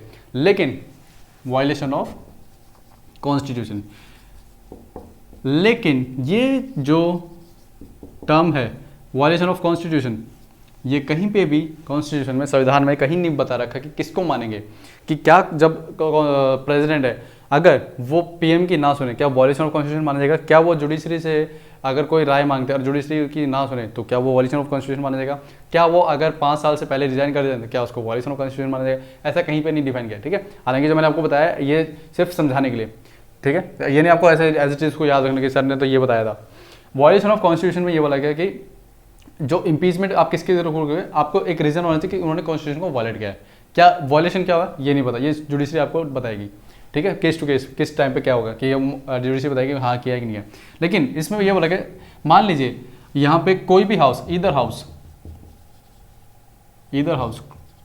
किसका, पार्लियामेंट का, पार्लियामेंट में 2 हाउस होते हैं हमारे, तो पार्लियामेंट का कोई भी एक हाउस जो है या तो लोकसभा और या राज्यसभा इम्पीचमेंट की प्रोसेस स्टार्ट कर सकता है। लेट्स से मैं कहता हूं कि लोकसभा से स्टार्ट हुआ है,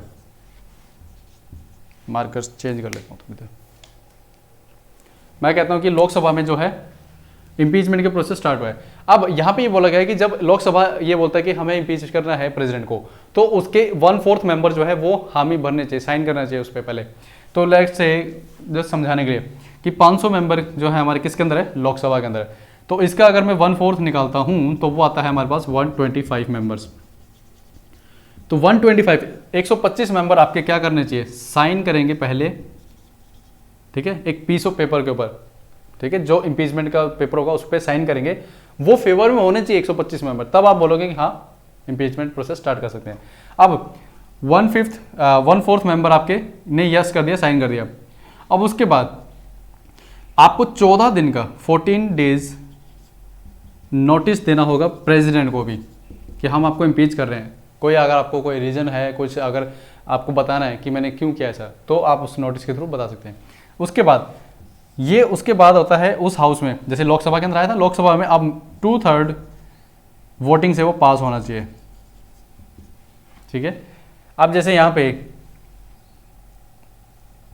लेट्स से 500 मेंबर है तो इसका 2/3 निकाल लीजिए, 1000 को 3 से करेंगे तो अराउंड 333 से ऊपर कुछ जाएगा, ठीक है। तो मैं मान के चलता हूँ 334, तो 500 में से 334 जो सदस्य हैं वो आपके क्या होने चाहिए, वोटिंग करके पास करना चाहिए इम्पीचमेंट के प्रोसेस को। ये मान लीजिए प्रोसेस पास हो गया, देन वो कहाँ जाएगा, लोकसभा से अब वो जाएगा राज्यसभा में। राज्यसभा में भी अब ये जो चार्जेस लगाए हैं पार्लियामेंट ने कि राष्ट्रपति ने ऐसा ऐसा किया, लोकसभा जो है नॉट लोकसभा, राज्यसभा उसको जांच करेगी, किसके, चार्जेस के, जो चार्जेस प्रेसिडेंट पे लगे हैं उसकी जांच करेगी। अगर जांच में पाया गया कि हाँ ऐसा ऐसा ठीक है कि हुआ है, उसके बाद यहाँ पे कॉन्स्टिट्यूशन में एक राइट और दिया है प्रेसिडेंट को, ऐसा नहीं कि राज्यसभा जांच खुद इंडिपेंडेंट कर रही है, यहाँ पे प्रेसिडेंट को मौका मिलेगा, ठीक है। मौका किस चीज़ का, अपने आप को रिप्रेजेंट करने का कि देखिए ये मेरी सफाई है, मैंने ऐसा इसलिए किया, यू रीजन बिंग 111 ऐसे करके रीजन बता देंगे। तो इससे क्या होगा, मान लीजिए तब भी उस हाउस को यानी राज्यसभा को ये लगा कि जो ये वैलिड पॉइंट्स बता रहे हैं ये हमें सही नहीं लग रहा, तब उस केस में क्या होगा, इम्पीच माना जाएगा। अब यहाँ पे भी क्या होगा, दोनों सदनों से यानी वहाँ से भी और यहाँ से भी 2/3 मेजोरिटी से वो बिल पास हो जाना चाहिए इम्पीचमेंट वाला राज्यसभा से। अगर ऐसा हो जाता है then the president is sought to be impeached. आप कहेंगे कि राष्ट्रपति जो है हमारे इम्पीच हो गए हैं। क्लियर है? तो ये है हमारा सिंपल सा एक रूल कि हम कैसे है अपने देश के राष्ट्रपति को इम्पीच करते हैं। चलिए सिंपल सा क्वेश्चन पूछता हूँ, 10 सेकंड का टाइम दूंगा, थोड़ा सा दिमाग के घोड़े दौड़ाओ, काफ़ी देर से आप सुन रहे हो ना। ये बताइए कितने राष्ट्रपति अब तक इम्पीच हुए हैं हमारे देश में। क्लियर? चलो 10 सेकंड का समय दे रहा हूँ, हो गया टाइम। चलो ऑप्शन दो या कुछ ये आपको पता है? चलो देखते हैं कितने बच्चे बताएंगे। तो ऑप्शन है 1, ऑप्शन 2 है 3, ऑप्शन 4 है 3 तो बताया नहीं, ऑप्शन 3 है आपका 5 और ऑप्शन 10 है नन ऑफ द अबव। चलो बताइए, अगर कोई भी बच्चा ये कह रहा है 1 2 3 या 1 4 5 जो भी मैंने ऑप्शन दिया है तो वो है रॉन्ग, आज जो कह रहा है नन ऑफ द अबव वो है राइट। अब तक याद रखना कोई भी राष्ट्रपति हमारे देश का इम्पीच नहीं हुआ है, ठीक है? यानी कि हमारे देश के राष्ट्रपति बहुत ही सम्मानपूर्वक कार्य करते हैं, अपना जिम्मेवारी के साथ काम करते हैं, इससे यही पता चलता है। ठीक है, चलिए तो अभी इस लेक्चर में मैं यहीं पे करता हूँ। अभी ये हालांकि पूरा नहीं हुआ है हमारा प्रेसिडेंट, इसमें अभी से प्रेसिडेंट की पावर, वीटो पावर्स, उनकी ऑर्डिनेंस मेकिंग पावर बहुत अभी से पड़ा है लेक्चर। ठीक है, तो अभी मैं इसको पार्ट 2 में कंप्लीट करवा दूंगा, इसके साथ ही आपको लेक्चर वो मिल जाएगा। टेंशन नहीं लेने का, आराम से जीने का, ठीक है, और अपनी पढ़ाई अच्छे से करने का, दोनों काम तीनों काम अच्छे से करने का। अब आप बोलोगे सर ये क्या, आप कैसे बोल रहे हो? भाई ठीक है, आपको समझ देखिए ज़्यादा सीरियस नहीं रहना चाहिए, लाइफ में लाइट रहो। ठीक है, लाइट रहेंगे टेंशन नहीं होगी। हमारा ब्रेन इतना पावरफुल है, जो मैंने आपको पढ़ाया है ना, आप एक दिन टेंशन फ्री हो गए, आप इसको सुनना आराम से। आप ये मत सोना यार मुझे एग्जाम पास करना है, चलो यार तुम आराम से सुनना। जैसे मूवी देखते हो, मूवी कोई प्रेशर होता है नहीं, आराम से एंजॉय करते हो, इसको भी आप ऐसे ही देखना एंजॉय करते हुए। गारंटी साथ कहता हूँ आपका माइंड सारा याद कर जाएगा, आपको पता भी नहीं चलेगा। लेकिन आप इसको एज एग्जाम के तौर पर पढ़ेंगे, खत्म है कहानी। ठीक है, तो आराम से पढ़ना है और ऐसे ही मज़े करते रहो, कोई दिक्कत नहीं है। लाइफ एक बार मिलती है और उसको अच्छे से जियो और अच्छे से काम करो। चलिए यहीं पे मैं इस लेक्चर को करता हूँ समाप्त। चलिए मिलते हैं नेक्स्ट ऐसे ही बेहतरीन लेक्चर में, तब तक हैप्पी लर्निंग।